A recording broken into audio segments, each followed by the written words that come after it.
नमस्कार। आर के क्लास में आपका स्वागत है। हम लोग पढ़ रहे हैं विज्ञान और प्रौद्योगिकी भाग 1, जिसमें चैप्टर 3 रासायनिक अभिक्रिया और समीकरण।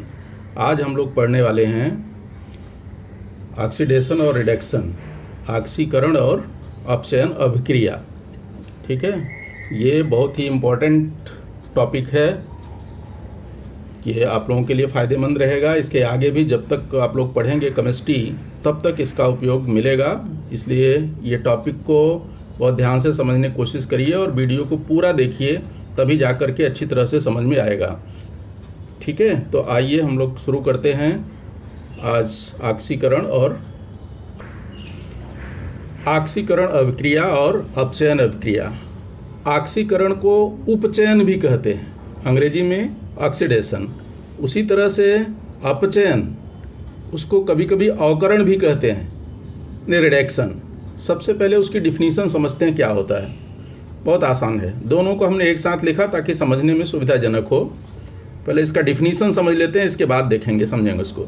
जिस रासायनिक अभिक्रिया में अभिकारकों का ऑक्सीजन से संयोग होता है अथवा अभिकारक में से हाइड्रोजन मुक्त होती है, हाइड्रोजन गैस मुक्त होती है, हाइड्रोजन मुक्त होती है और उत्पाद बनता है, प्रोडक्ट प्राप्त होता है, ऐसी अभिक्रिया को ऑक्सीकरण कहते हैं। यानी संक्षेप में कहेंगे तो ऑक्सीजन का संयोग अथवा हाइड्रोजन का मुक्त होना, ठीक है, ये ऑक्सीकरण अभिक्रिया हो जाएगी। और इसका ठीक अपोजिट ये होता है, जिस अभिक्रिया में अभिकारी पदार्थ का हाइड्रोजन से संयोग होता है। यहाँ पर संयोग किसका हो रहा था? ऑक्सीजन का। यहाँ पर किसका संयोग होगा? हाइड्रोजन का। अथवा उनमें से ऑक्सीजन मुक्त होती है और उत्पाद तैयार होता है, ऐसी अभिक्रिया को अपचयन अभिक्रिया कहते हैं। अर्थात दोनों का संक्षेप में देखिए तो डिफिनीशन इधर मिल जाएगा कि ऑक्सीजन अगर ऐड हो रहा है तब तो ऑक्सीकरण है, और ऑक्सीजन जो है रिमूव हो रहा है, निकल रहा है, तब वो क्या हो जाएगा? अपचयन। उसी तरह से यदि हाइड्रोजन निकल रहा है तो ऑक्सीकरण, और हाइड्रोजन जुड़ रहा है तब अपचयन। तो ध्यान से समझिए, अगर एक साथ नहीं आ रहा, कंफ्यूजन हो रहा है तो अलग अलग देखिए। ऑक्सीकरण में ऑक्सीजन का संयोग होगा अथवा हाइड्रोजन मुक्त होगी, ठीक है। जबकि अपचयन में क्या होता है? हाइड्रोजन का संयोग होता है और ऑक्सीजन मुक्त होती है। तो मुझे जहां तक समझ में आ रहा है कि परिभाषा समझ में आ गया होगा, ऐसी अभिक्रिया जिसमें अभिकारक में ऑक्सीजन का संयोग हो अथवा अभिकारक में से हाइड्रोजन निकले तो ऑक्सीकरण हो गया। उसका अपोजिट, यदि रासायनिक अभिक्रिया में अभिकारी पदार्थ में हाइड्रोजन जुड़े, हाइड्रोजन का संयोग हो अथवा ऑक्सीजन निकले, ऑक्सीजन मुक्त हो, तो उसे अपचयन कहते हैं। अब आइए इसको उदाहरण लेके समझते हैं एक एक। जैसे देखिए, यहाँ पर कार्बन के साथ ऑक्सीजन का संयोग हो रहा है और कार्बन डाइऑक्साइड बन रही है। तो कार्बन डाइऑक्साइड बन रही है, यहाँ पर संयोग किसका हो रहा है? ऑक्सीजन का। तो ऑक्सीजन का संयोग हो रहा है, इसका मतलब ये कौन सी अभिक्रिया हो गई? ऑक्सीकरण अभिक्रिया। इसी तरह से अगर दूसरे साइड देखेंगे तो यहां पर देखिए, ऑक्सीजन सिल्वर ऑक्साइड है, इसमें से जब ये ब्रेक हो रहा है तो यहां पर ब्रेक होने पर सिल्वर बन रहा है और ऑक्सीजन मुक्त हो रही है। ऑक्सीजन मुक्त हो रही है, इसका मतलब ये कौन सा हो गया? अपचयन। ये रिएक्शन संतुलित नहीं है तो इसको संतुलित कर लेंगे। देखिए यहाँ पे 2 है, यहाँ पर अकेले O है, तो यहाँ पे हो जाएगा 2, ठीक है, और फिर यहाँ पे आ जाएगा 4, ठीक है। चलिए आगे नेक्स्ट दूसरा देखते हैं। चाहे तो एक तरफ का ही देख लीजिए, कुछ फर्क नहीं पड़ता, इधर ही देख लीजिए, नहीं तो फिर कंफ्यूजन होगा इधर उधर। इसको देखते हैं। यहाँ पे देखिए, ये मैग्नीशियम है और ऑक्सीजन का रिएक्शन हो रहा है। मैग्नीशियम के साथ ऑक्सीजन जुड़ रहा है, इसका मतलब क्या हो गया? ये ऑक्सीकरण। उसी तरह से इस रिएक्शन में अगर देखेंगे तो ये है एथिल अल्कोहल और ये कन्वर्ट होकर के एसिटिक एसिड बन जा रहा है। एसिटिक एसिड और पानी बन रहा है, और यहाँ पर जो है नेसेंट ऑक्सीजन आ जा रहा है। और ये नेसेंट ऑक्सीजन किसकी वजह से आ रहा है कि यहाँ पर जो कैटलिस्ट हैं इनकी उपस्थिति में जो है ये दोनों जो है क्या है, एक प्रकार से ऑक्सीकारक हैं, ये ऑक्सीजन को प्रोड्यूस करते हैं, प्रोड्यूस कर रहे हैं, इसलिए यहाँ पर जो है बन जा रहा है। तो इसका जब रिएक्शन होगा तो यहाँ पर जो है क्या हो रहा है, ऑक्सीजन का संयोग हो जा रहा है, डायरेक्टली संयोग नहीं जुड़ रहा है, लेकिन इसकी वजह से ये प्रोड्यूस कर रहा है ऑक्सीजन, फिर ऑक्सीजन इससे मिल जा रहा है, तो फिर ये क्या हो गया, ऑक्सीकरण अभिक्रिया। ये इसे समझने के लिए कहाँ से आता है, अब थोड़ा सा अपने टेक्स्ट बुक में आना पड़ेगा। ये देखिए यहाँ पे बहुत सारा दिया है कि ऑक्सीकरण क्रिया घटित होने के लिए ऑक्सीकारकों का उपयोग होता है। कई ऐसे जो है पदार्थ होते हैं जो ऑक्सीजन को उपलब्ध कराते हैं, उन्हें क्या कहते हैं, ऑक्सीकारक। जैसे ये देखिए ओजोन है, ओजोन एक प्रकार का ऑक्सीकारक है। ये जब ब्रेक होता है तो ऑक्सीजन और नेसेंट ऑक्सीजन जो है नवजात ऑक्सीजन बनता है। उसी तरह से हाइड्रोजन पेरोक्साइड है, ये ब्रेक होता है तो ये ऑक्सीजन उपलब्ध कराता है। इसी समझ से देखिए पोटेशियम डाइक्रोमेट और H2SO4, वही हमने रिएक्शन में भी लिया था, जो आपको रिएक्शन दिखाया था, ये रिएक्शन आपके बुक में ऊपर है, यही रिएक्शन दिखाया था। तो यहाँ पे ये 2 नहीं लगाया, वो बैलेंसिंग करना पड़ेगा उसके लिए। तो ये देखिए कैसे इस रिएक्शन से आपको समझ में आ जाएगा कि यहाँ पर ऑक्सीजन निकल रहा है, फिर ये ऑक्सीजन का उपयोग हो जाता है। इसी तरह से KMnO4 और H2SO4 के साथ जब रिएक्शन होगा तो भी ऑक्सीजन जो है उपलब्ध हो जाता है, नेसेंट ऑक्सीजन मिलती है, नवजात ऑक्सीजन। ठीक है, तो इस अभिक्रिया में जो अभिक्रिया अभी देख रहे थे, उस अभिक्रिया में जो है ऑक्सीकारक द्वारा ऑक्सीजन उपलब्ध कराया जाता है। इसी तरह से अब नेक्स्ट देखिए, अभी तक तो जो देखा हमने ऑक्सीजन का संयोग देखा, अब देखिए हाइड्रोजन का मुक्त होना।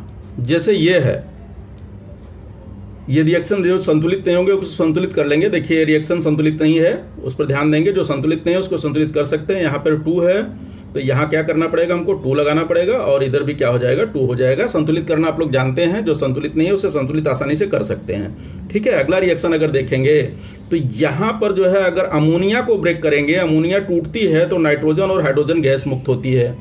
ठीक है, ये भी समीकरण संतुलित नहीं है, इसको संतुलित कर सकते हैं। देखिए यहाँ पे 2 है, यहाँ H3 है, तो इधर 3 से मल्टीप्लाई करना पड़ेगा। जब इधर 3 से मल्टीप्लाई कर दिए तो हाइड्रोजन 6 हो गया, यानी यहाँ पर कितने से मल्टीप्लाई करना पड़ेगा, 2 से। यहाँ भी हाइड्रोजन 6 हो गया, अब रह गया N, तो N जो है संतुलित है। ठीक है, समीकरण आप लोग संतुलित कर लेंगे। अब देखिए कि ये हाइड्रोजन मुक्त हो रही है, और हम जब जानते हैं कि जब हाइड्रोजन मुक्त होती है तब कौन सी अभिक्रिया होती है, ऑक्सीकरण अभिक्रिया। यानी हाइड्रोजन का मुक्त होना भी क्या है, ऑक्सीकरण है। इसी तरह से दूसरा उदाहरण दे सकते हैं। देखिए मैग्नीशियम हाइड्राइड है, जब ये ब्रेक हो रहा है तो मैग्नीशियम और हाइड्रोजन, मैग्नीशियम बन रहा है और हाइड्रोजन गैस मुक्त हो रही है, तो ये भी क्या हो गया, एक प्रकार से ऑक्सीकरण। इसको पहचानना सीखिए, ऑक्सीजन जुड़ रहा है, इन तीनों उदाहरणों में ऑक्सीजन जुड़ रहा है तब भी ऑक्सीकरण हुआ, और यहाँ पे हाइड्रोजन निकल रहा है तब भी क्या है, ऑक्सीकरण ही है। अगला देखेंगे तो ये ईथेन है, ईथेन जब ब्रेक होता है तो ये बन जाता है इथिलीन, और ये हाइड्रोजन गैस मुक्त होती है। तो ये भी जो है एक प्रकार से क्या है, ऑक्सीकरण अभिक्रिया है। उसी तरह से नीचे देखेंगे तो एक और रिएक्शन है, सोडियम एथाइल अल्कोहल है। एथाइल अल्कोहल के साथ जब सोडियम की अभिक्रिया होती है तब बन जाता है सोडियम इथोक्साइड, और हाइड्रोजन गैस मुक्त होती है। ठीक है, अब देखते हैं इसको अलग से फिर से। यहाँ पर देखिए ऑक्सीजन का मुक्त होना या हाइड्रोजन का जुड़ना, ये दोनों क्या है, अपचयन। तो यहाँ देखिए ऑक्सीजन मुक्त हो रही है, इसलिए ये क्या हो गया, अपचयन अभिक्रिया। ये दूसरा देखिए क्लोरेट का उदाहरण पढ़ चुके हो, पोटेशियम क्लोराइड, जब ये ब्रेक होता है तो पोटेशियम क्लोराइड बनता है और ऑक्सीजन मुक्त होती है। देखो इसको भी संतुलित करने के लिए, यहाँ 2 ऑक्सीजन है, यहाँ 3 है, तो संतुलित करने के लिए इधर क्या करना पड़ेगा, 3 से मल्टीप्लाई करना पड़ेगा। अगर 3 से मल्टीप्लाई कर दिए तो यहाँ पे ऑक्सीजन कितना हो गया, 6, और ऑक्सीजन इधर भी 6 करने के लिए, इस तरफ भी ऑक्सीजन 6 करने के लिए, नहीं दिख रहा हो तो ये देखिए यहाँ पर भी कितने से मल्टीप्लाई करना पड़ेगा, 2 से मल्टीप्लाई कर देंगे। ठीक है, तो ये ऑक्सीजन 6 हो गया, जब इधर 2 से मल्टीप्लाई किया तो इधर भी संतुलित कर देंगे। इसका रिएक्शन अभी पिछले टाइम पढ़े हैं उत्प्रेरक वाले क्वेश्चन में। ठीक है, आगे देखिए, ये अभी ये दोनों हमने किसका दिखाया, ऑक्सीजन का। ऑक्सीजन मुक्त हो रहा है, इसका मतलब ये कौन सी अभिक्रिया हो गई, अपचयन अभिक्रिया, रिडक्शन रिएक्शन। ठीक है, इसी तरह से अब देखिए यहाँ कार्बन के साथ हाइड्रोजन, का रिएक्शन हो रहा है तो मीथेन बन रहा है। तो यहाँ पर भी क्या है, हाइड्रोजन जुड़ रहा है, जुड़ रहा है। इसका मतलब कौन सा अभिक्रिया हो गया, अपचयन अभिक्रिया। और ये भी रिएक्शन संतुलित नहीं दिख रहा है तो इसको संतुलित कर लीजिए। ठीक है, आगे देखिए, ये मैग्नीशियम का हाइड्रोजन के साथ जब संयोग होगा तो मैग्नीशियम हाइड्राइड बनेगा। और इसमें भी देखिए हाइड्रोजन का संयोग हो रहा है, इसका मतलब ये क्या है, अपचयन अभिक्रिया यानी रिडक्शन रिएक्शन। तो अभी आप लोगों को समझ में आ गया होगा कि ऑक्सीकरण क्या है और अपचयन क्या है। ऑक्सीकरण का मतलब ऑक्सीजन का जुड़ना या हाइड्रोजन का बिछुड़ना। उसी तरह से अपचयन का मतलब ठीक उसका उल्टा, हाइड्रोजन का जुड़ना और ऑक्सीजन का बिछुड़ना या मुक्त होना।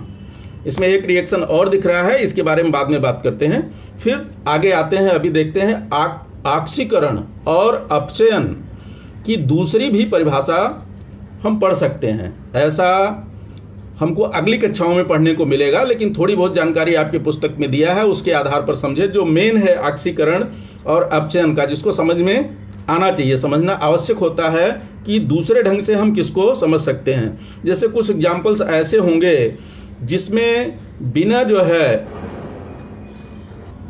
अभी जैसा इसको देखिए, ये रिएक्शन Fe+S बन गया FeS। अब इसमें न तो हाइड्रोजन जुड़ रहा है, न ऑक्सीजन जुड़ रहा है, न ही हाइड्रोजन मुक्त हो रहा है, न ही ऑक्सीजन मुक्त ये जो है हाइड्रोजन मुक्त हो रहा है, कुछ पता नहीं चल रहा है। इस आधार पर बता पाना मुश्किल हो रहा है। तो इसको समझने के लिए इसका दूसरा ध्यान देना पड़ेगा। दूसरी इसकी परिभाषा कैसी बनती है कि इलेक्ट्रॉनों के आदान प्रदान के कारण भी ऑक्सीकरण और अपचयन अभिक्रिया होती है। आइए पहले उसको समझते हैं, परिभाषा देखते हैं क्या होता है, फिर इसके बारे में समझेंगे। अब देखिए इधर, ऑक्सीकरण तत्व या उसके आयन से इलेक्ट्रॉन खोने की प्रक्रिया को ऑक्सीकरण कहते हैं। तत्व है या कोई आयन है, अगर वो इलेक्ट्रॉन डोनेट कर रहा है, खो रहा है, दे रहा है, तो ऐसी प्रक्रिया को क्या कहेंगे, ऑक्सीकरण कहेंगे। और उसका ठीक अपोजिट, तत्व या उसका आयन द्वारा इलेक्ट्रॉन ग्रहण करने की प्रक्रिया को अपचयन कहते हैं। अगर इलेक्ट्रॉन ग्रहण कर रहा है तो अपचयन है, और इलेक्ट्रॉन दे रहा है तब वो क्या हो गया, ऑक्सीकरण। यहाँ पे समझिए, अगर वो इलेक्ट्रॉन्स को लूज कर रहा है तब इसका मतलब ऑक्सीडेशन हुआ, और इलेक्ट्रॉन गेन कर रहा है तब रिडक्शन हुआ। फॉर एग्जाम्पल देखिए, यहाँ पे एग्जाम्पल दिया गया है, यहाँ पे देखिए तो Fe+2 आयन है। ये जो है इलेक्ट्रॉन लूज कर रहा है, अपना एक इलेक्ट्रॉन निकाल दिया। जब एक इलेक्ट्रॉन निकाल दिया तो यहाँ माइनस न लगा के इस तरफ प्लस लगाओ, एक ही मतलब है। एक इलेक्ट्रॉन ये डोनेट कर रहा है, दे रहा है, तो इसमें एक प्रोटॉन बढ़ जा रहा है, तो इसकी देखिए संयोजकता +2 से बदल करके कितनी हो गई, +3 हो गई। और यहाँ से एक इलेक्ट्रॉन जो है निकल गया, यानी ये इलेक्ट्रॉन दे रहा है, इसका मतलब इसमें क्या हो रहा है, ऑक्सीकरण हो रहा है। और यहाँ देखिए तो यहाँ पर इसकी संयोजकता +3 थी, 3 आयन्स थे, एक इलेक्ट्रॉन ये ले लिया। जब इलेक्ट्रॉन ले लिया तो इसका एक क्या होगा, प्रोटॉन घट जाएगा। तो यहाँ पर इसकी संयोजकता बन जाएगी Fe2+। तो यानी इसको समझने में आना चाहिए कि जब वो इलेक्ट्रॉन देगा, खोएगा, लूज करेगा, तब ऑक्सीकरण होगा, और जब इलेक्ट्रॉन ग्रहण करेगा तब अपचयन होगा। जैसा कि आपकी पुस्तक में एक दिया है क्वेश्चन, उसको थोड़ा समझ लीजिए। सॉरी, यहाँ पे देखिए, ये पूरा रिएक्शन देखिए, यहाँ पर ये संतुलित समीकरण है, इसमें किसी का जो है फार्मूला चेंज नहीं हो रहा है, लेकिन यहाँ पर देखिए इसमें ये और ये, इन दोनों में फार्मूले चेंज हो जा रहे हैं। हमने पहले बताया कि रिएक्शन को संतुलित करते समय उसके फार्मूले को नहीं बदल सकते। यहाँ पे देखिए FeSO4 था, लेकिन यहाँ बन गया Fe2SO4 तो इसका जो है फार्मूला चेंज हुआ। ये चेंज कैसे हुआ, इसको समझने के लिए ये नीचे देखिए, यहाँ पर ये इसका मल्टीपल मत लीजिए, मल्टीपल लेंगे तो फिर प्रॉब्लम होगा। मल्टीपल कोई ज़रूरत नहीं, सिर्फ हमको इसका फार्मूला क्यों चेंज हुआ उस पर ध्यान देना है। यहाँ पर देखिए 2 लिखा है, 2 का कोई मतलब नहीं है इसका, ठीक है, इसको छोड़िए, इसका कोई यूज़ नहीं है, ऐसे ही लिखा हुआ है। ये FeSO4 कन्वर्ट हो रहा है Fe2SO4 थायस में। तो इसका आयनिक अगर रिएक्शन देखेंगे, इसको अलग अलग करेंगे तो क्या हो रहा है, यहाँ पर इसकी संयुक्ता +2 है और SO4 की संयुक्ता -2 है। और इधर भी देखिए, इधर अभी इसकी संयुक्ता कितनी हो गई, 2 इधर मल्टीप्लाई हुआ तो +6 हो गई, और यहाँ पर 3 है, इधर -2 है, तो यहाँ भी संयुक्ता क्या हो गई, -6 हो गई। तो कहने का मतलब, अब इसको और डिटेल में देखेंगे तो यहाँ पर देखिए, ये तो अपनी जगह बराबर है, इसकी संयुक्ता यहाँ पर भी SO4 2- है, यहाँ पर भी SO4 2- है। चेंजेज मुख्य कहाँ पर हो रहा है, यहाँ पर Fe2+ हो गया, यहाँ पर Fe2+3 हो गया, 3+ हो गया।